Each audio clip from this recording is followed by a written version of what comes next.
Sistas bonafide. Sistas bonafide. Sistas bonafide. My sister and me. Hey guys. Hey. I mean, Ab, who you see over there in that little corner right there? Is that the beautiful what? We got a beautiful guest up in here representing. Girl. Hello, Ellesse. Hi. We How got you our doing, girl girl? on here. How you doing, girl? Good, I'm good. How's your week been going? Good. A lot of work. I have 4 more weeks left of work and then vacation. So that's cool because you get off whenever the kids get off since you work, right? In the school, yeah. That's awesome. So, yes, girl. Look, I mean, I'm with it, and I can't wait for this school year to be over because. Yes, even though I'm scared for September, don't know what to expect, but yes, I know. We got it. We'll handle it. Yeah, exactly. That's a whole other. Maybe we should all come on and have that whole topic about the kids. We want to introduce you because we are starting a segment called our Social Media Sister segment. And even though we don't just know you from social media, you are like family to us. But you are going to be the one kicking this off. Yes. Because our mission, so the mission of Sistas Bonafide is to show support to other women. Do that genuinely because in today's culture, that's a hard thing to do, right? For some women, not for us. No. A big part of that is we want to introduce other women on our platform to be able to not only share the amazing things that they're doing and the dope people that they are, but to also shed light on topics and situations that maybe Coco and I cannot speak from a personal perspective. Definitely. But that is important to be talked about. Yes, most definitely. And, to honor like the triumph and the strength that it takes to do that. Like, I feel like we as women, we get a bad rap. I think it's a thankless job to be women and to do the things that we do on a daily basis. So it's like, big, like Zahia said, bigging each other up and honoring the strength and the triumph that comes out of, things that we experience, you know what I mean? And so we just, like, at least we are just completely thankful and honored to have you here with us. And just to like you're the trailblazer for this, even though like Zahia said you're not a social media sister, but you do show like extreme love and support on social media, on and off social media. Yes, you host a Yes. Honestly, when I started watching your videos, I was like, and I thought about this topic, and I was like, this is my perfect way to kind of express myself and spread awareness and normalize, speaking my truth. Exactly. So, and we just want to let it be known, like, aside from what we're about to talk about, we know you're a beautiful, dope, hardworking mom with 2 beautiful kids who I had the pleasure to spend with recently, and I fell in love with them like instantly. And if you don't know where to go to get your nails did post-Rona, I mean, I don't know, because getting vaccinated, so she might Ellesse. Ellesse. First of all, like, not to even get into this. Come over. It's time girl, to get done. I will be there with bells on because I love, like, I've been naked. I feel naked out here in these streets without my nails, so I'm coming. Yes. Put them in the camera real quick one time. Yes, girl. One time, them nails. Oh, go ahead, girl. Those are summertime nails, girl. You ready? You are ready. Okay. Yes. Just to just segue into the conversation, I just want to put out a little disclaimer that it's a trigger warning. This is going to be a sensitive topic for probably some viewers who can relate or who have been through similar situations. So if you're going to continue to watch, please understand that this is Ellesse's story. Please hold negativity and throw it somewhere else. Yes. We're trying to shed light on this in a positive way, and that's by having Ellesse share her truth and giving her the voice that she's been needing to express herself.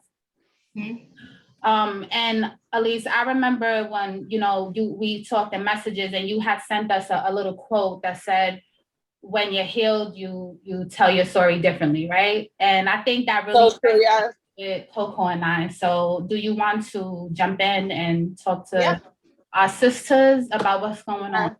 What's going on? So I do have notes, so I will be looking down every now and then. Of course, do whatever makes you feel comfortable. Yeah, so basically when I was 9, I started to get sexually abused by 2 family members. Right. It went on for about a year with one of them, and from what I remember, about 2 separate occasions with the other. And I was scared to tell anyone, so I hid it in the back of my head, and every now and then, growing up, would pop up, and I'd have a panic attack, and then somehow I'd be able to put it back in that little box and pretend that it never happened. I was scared to tell my mom because I didn't want to mess up her relationship with the mother of my family members, since they were so close. And I definitely couldn't tell my dad because I knew my dad would just see black and just, he wouldn't care. And I just couldn't take that guilt on to know, something that happened to me and then my father reacted. So I kept it as a secret. When I was 16, I was diagnosed with generalized anxiety disorder.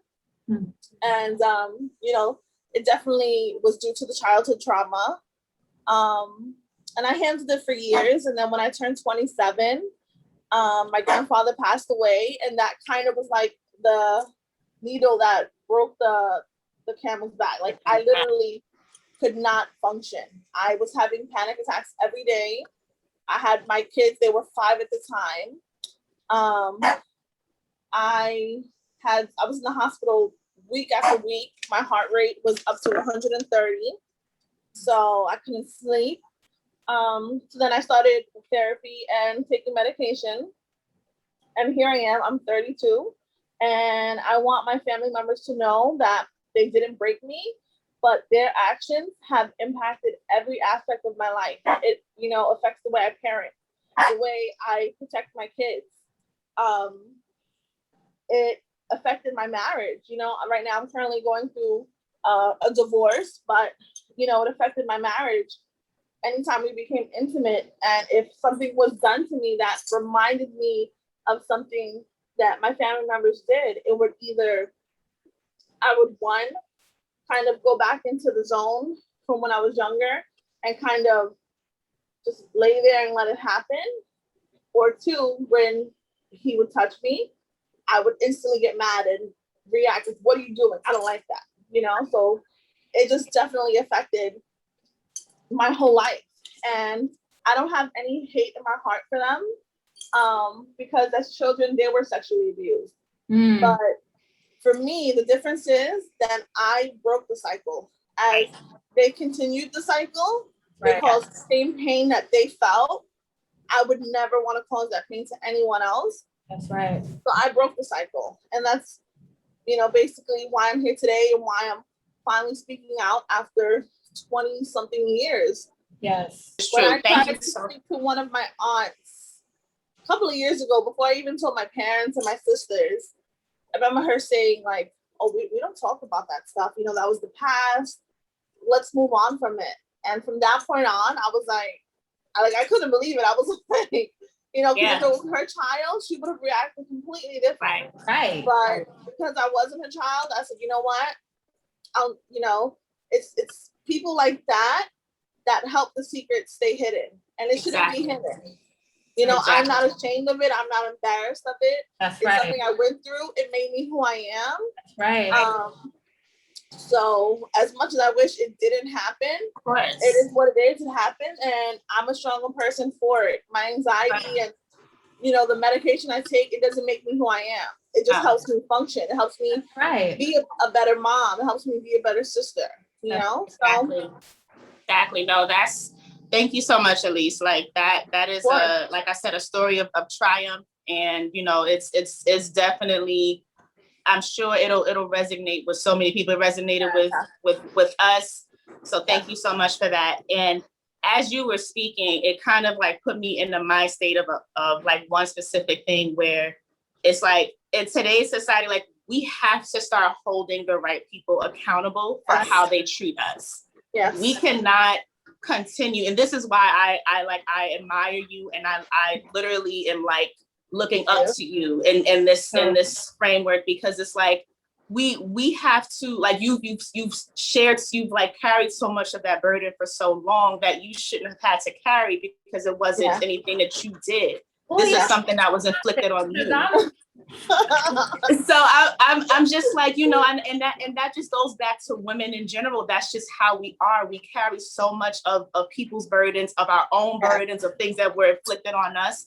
And at some point, that you know, after a while, it's like how much could you possibly bear? So it's just one of those things where we have to hold the right people accountable for how they treat us. You know what I mean? And the fact that you, and I know Zahia, we talk about this all the time, like just in life circumstances in general. It's like the hardest thing sometimes to do is just to get up, like in the morning, like that's the, like, once you do that, sometimes like that's the hardest thing to do.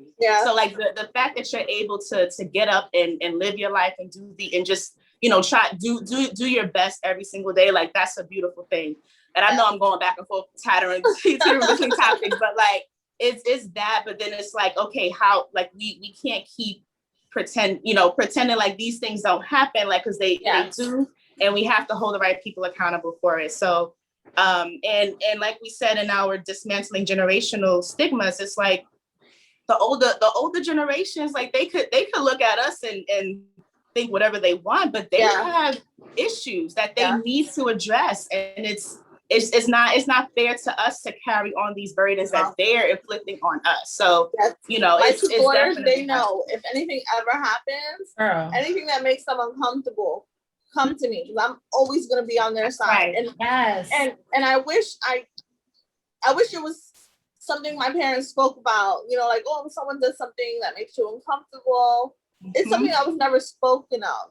So not that I'm holding it against them, but I do wish the communication was better. So you know, and it's all about you don't hold it against them, because that's something that they were taught. And that's what it is. So exactly what you said. So even though we have these generational things that are passed down, but it's important to break the cycle. Yes. But, you know, let's just get into real quick though, how I'm like, as women, what we carry and how we always continue to move forward, the strength is unreal. Even it's insane. Like, even we feel like, we all have our points. We all have those points that we feel low, we question. I don't even know how I'm able to do this, how I'm able to do this, how I'm able to move forward. And we do it. Yes. And that in its own is, girl, you inspiring me. Like, there's a lot of things people don't understand, that they sometimes question why we move the way we move. And you don't know unless you know my story. And a lot of those things we've been through as children are the whole reason why we, especially passing down to our children. Yes. You know what I mean? Because we want to protect them from those things in the way that we didn't feel protected. Yes. You know, so I understand and feel you 100%. If I can ask though, where do you think was the moment where you're not speaking on it before, do you think that was mainly because you weren't ready, or just like trying to protect those other, not protect, but not wanting to stir up chaos like within the family? You know what I'm saying? I felt like I was kind of protecting everyone but myself. Like, I was protecting my dad because I didn't want him to go to jail, because I knew my father, I felt like he would just kill them. Like, that's it, no questions asked, done. Especially because he was such a hothead back in the day. Exactly. My mother, you know, like the family member's mother, you know, they were best friends. And it hurt me to think that a situation could break them apart. So, you know, I just kept it to myself. And I wish I look back now and I should have said something to my sisters because I know my sisters would have protected me. Right. But I just didn't know how to get the words out. You know, there was times that I was going to tell certain people and I would sit there and I'd be like, all right, this is the moment I'm going to tell. Mm-hmm. And I just couldn't get the words out. I never could. I mean, you were 9, you said 9, right? Like, yes. Yo, I get goosebumps because at 9, to go through that, like what words could you find? And then, you know, you don't really know, especially at that age, how it's going to be received. Yeah. Exactly. So that's another thing. Like, what if I mention it and then I create all this chaos and then everyone looks at me like I'm the bad guy, like, and somehow all the blame comes to me, you know, even though maybe it wouldn't have been like that, you know, but that's just how I saw it. Yeah, you don't know. And the fear of not knowing sometimes is what holds us back from these types of things. So when do you feel like was the transition between like, I need to use my voice? Was there a specific reason or? Kind of. I mean, it was when I started my therapy. I think I was about 27. You know, I started medication. You know, I take an antidepressant. And I also take a pill for when I'm having a panic attack. Right. And, you know, just recently, nightmares have been just a huge, huge factor. It's something I've always had when it comes to these family members. So they are putting me on a third medication for the nightmares because the nightmares start a vicious cycle for me. It's like I'll have the nightmares. I wake up, I'm anxious all day. Mm-hmm. And then when it comes to bedtime, I'm anxious again because I don't want to have these nightmares. And so it takes a few days for me to get it out of my head. So it was when I started therapy that, you know, before I would never be able to speak about it without crying. I would always cry and I'd always be like, give me a second. And I'd finally reach the point where I can speak about it. There may be bits and pieces that I'll tear up and get emotional for, but so I would just say like, it was when I started therapy and they just told me like, you know, you have to be open with your family members. And, you know, I think I told one of my sisters first, and then she was a big mouth and told everybody.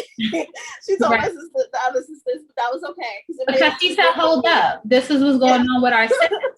So we still need to be hands on deck with this. Like, yes, you know, and then, you know, I told my mom and then I told my dad. And then for me, the last step was kind of telling my husband at that point we were still together. Then when I finally told him, I, you know, felt like I can breathe easier. And then, you know, there's moments where I connect with coworkers or just friends or family, where we'll speak about something and it'll kind of pop up. So I no longer keep it a secret, you know, it's a part of me. And I'll speak about it to anyone who asks. Right. If I can help anyone, then that's what my story is here for. Exactly. And that's a testament to you being on a healthy journey to moving forward. You know what I mean? And that, like I said, I don't mean to keep using the word triumph, but that's a huge triumph. It's like, you know, I think it's hard to get to a point where you can accept what has happened. You know that you can't change it, but now you can use your voice because you don't know. You know, you're at a point in your life, at least which is wonderful, where you can actually talk about it and whatnot. But there, you don't know who you may be speaking with that may not be at that point, and your words can bring them to feel comfortable enough to say, "Wait, I think I'm at a point now where because of Ellesse's, you know, story, that I can now speak up and, you know, at least start that journey of trying to find, you know, some type of peace within it." You know what I mean? When the Me Too movement came out, that made me feel powerful. I was like, okay, like I can relate to so many people who I would have never expected, you know? Yes, and exactly. I still wasn't ready to tell my story at that point.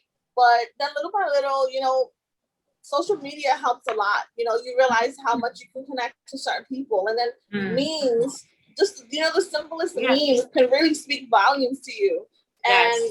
And that's how I got here. I was like, oh, you know, I have to, after watching your podcast, and I'm like, I love it. I love the message. I love, you know, it's just about sisterhood. And it's like, if I'm going to tell my story at any point, I was like, this is the perfect platform for me because there's no judgment here. No, and I knew you ladies would be with me every step. And even though I was super nervous this whole week and even today, but you know, you guys just made me feel super comfortable. So I appreciate that a lot. I mean, Ellesse is trying to get a permanent spot on Sistas Bonafide. Because we're jealous. I didn't want to like say nothing, but this dynamic is just vibe. I mean, you know, I'll stop in, you know, seriously, like this is a whole vibe. Nails and I mean, yes. I said that. I just had to say that because this is the epitome of what we want to do. Like, I'm so proud of you ladies for doing this.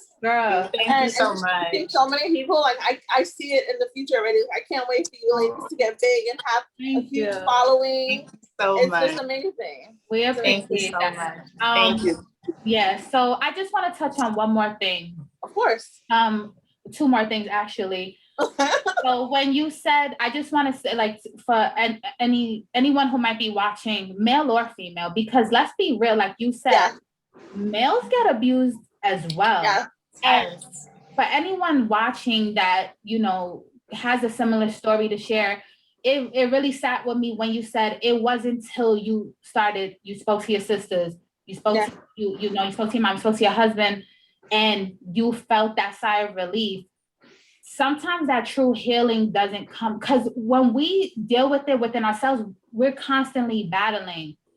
I do that on a daily basis with you know, when it's like, you don't realize until you really let it out and you let go of that fear of not worrying about how it's going to be received or if you're going to be judged, and let it out. And that's so important to share.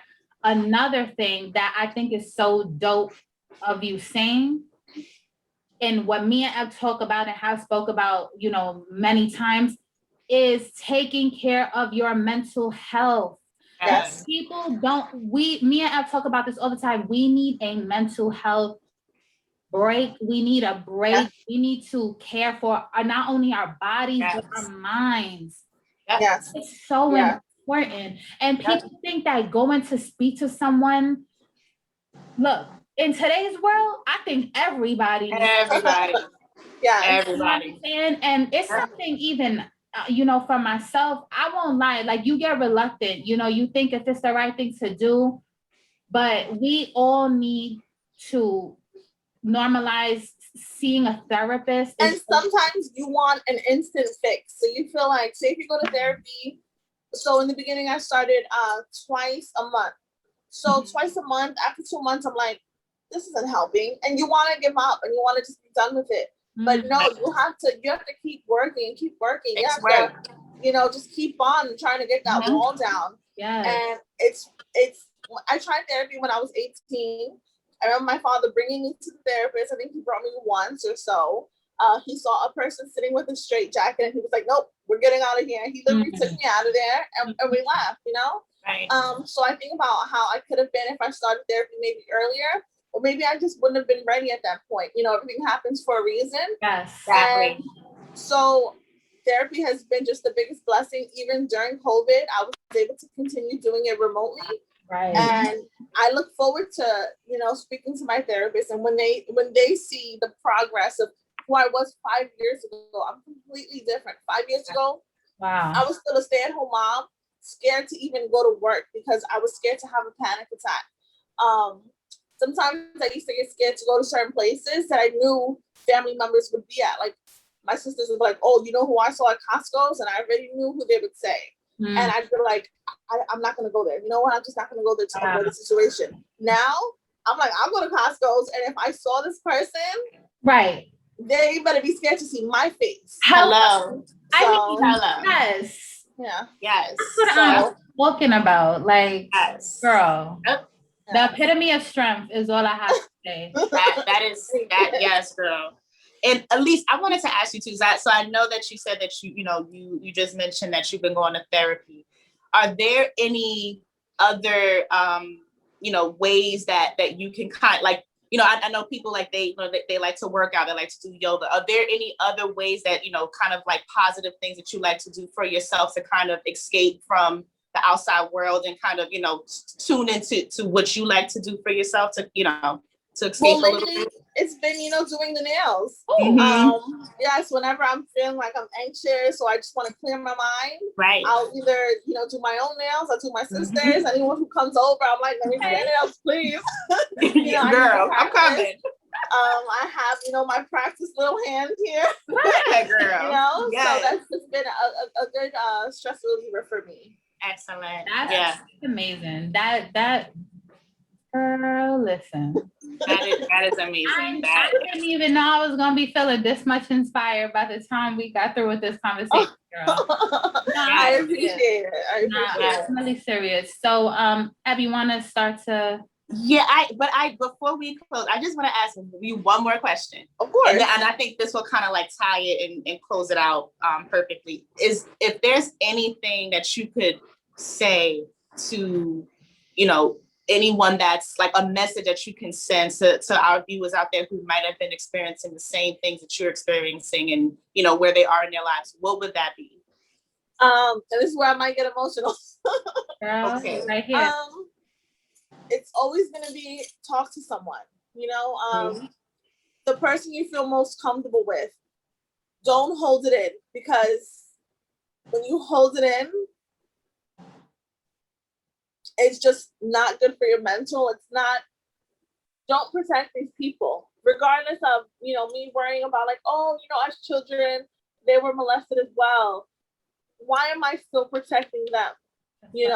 So worry about yourself and talk to someone. Don't hold it in. Talk to a sibling, a parent, an aunt, an uncle. If they shut you down, find someone else. Go to a guidance counselor in school, a teacher. Like, that's what all these adults are there for. And I wish I would have done that when I was younger. But like I said, everything happens for a reason. And maybe if I would have done that, I wouldn't be who I am today. Exactly. But at the same time, I've suffered many, many years. Yeah. So for anyone, save yourself the suffering and speak up, find a way that makes you feel most comfortable and do it, whether it be social media, even just a post. Like I don't hide nothing anymore when it comes to social media. If I see a meme that talks about children being sexually abused, that's me, and people will come up to me at work and be like, oh my God, I didn't know. And, then the conversation. Yes, exactly. That's like really empowering too. Like that's the definition of what a lot of women struggle with. Like, that finding, not being afraid. And I mean, that right there is true empowerment. Like, to be able to say it, expect what comes and then be able to handle that. So yes, even a coworker the other day was like, "Are you?" I told her, I said, "Yeah, I have family that has a podcast, and I'm going to go on and I'm going to speak my truth because it's something that she can relate to as well, and it's someone I confide in." And she was like, "I understand you doing it, but are you scared about the backlash? Like, what if your family has a lot to say?" And I'm like, and I am nervous. Okay. But you know what? This is my truth, and it's something that I went through. And if they don't like it, I don't have much family, and I'm perfectly okay with that. I have my siblings, my parents, my kids, and anyone else. If you're welcome. But if you can't handle my truth, then you can go. Period. That's it. We will no longer be silenced. Yeah. That's just what it is. There's no more silence. There's no more, because silence is compliance, and we're not playing that anymore. Like, this is the way that we move forward. And so Ellesse, you have no idea like how much we both like just admire you, your amazing strength, and just being able to move forward. Even throughout the years, you just trying to find that strength, to find who you are. And to know how dope and amazing you are, like the fact that you're like, girl, it's. I'm like, I have chills. It's just you are just amazing. I commend you. I'm proud of you. I just hope that you keep knowing exactly who you are, and don't let nothing or nobody stop you from progressing in your life. And somebody try to comfort you. Exactly. Like, not your bag. That's what it is. Like we your sisters now, girl. Like that's it. Like let somebody try it. Nobody's we're not tolerating it no more. That's it.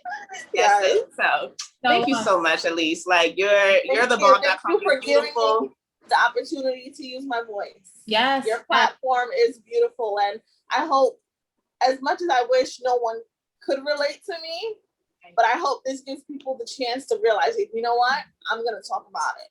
That's right. Yep. Right. I mean, I think we're gonna leave it right there. And this is just the epitome of like what we wanted to convey with this video, like sisterhood, support, unity. Yes. And we want to do this moving forward. And we would like, I mean, Coco, we would like to have you back on another, you know, yes. And we will be shouting out Ellesse's nail page on when we post this video. We will have it in the description, like, because sis be doing the dang thing. Like, hello. Y'all better get into it. At least I'm gonna hit you up for an appointment. Like, you better. We're gonna book you, and we're going. Yeah. Yes. So right, this is awesome. So let's keep kicking off this week, and that's it. We're gonna do what we do best as women, and that's just move forward. Stay strong, and keep going. Right. I got it. Thank you guys so much. Right now. All right. Bye. Okay. Bye. It's official. Don't forget to like, comment, subscribe, and hit the notification bell. Ding. Sistas Bonafide.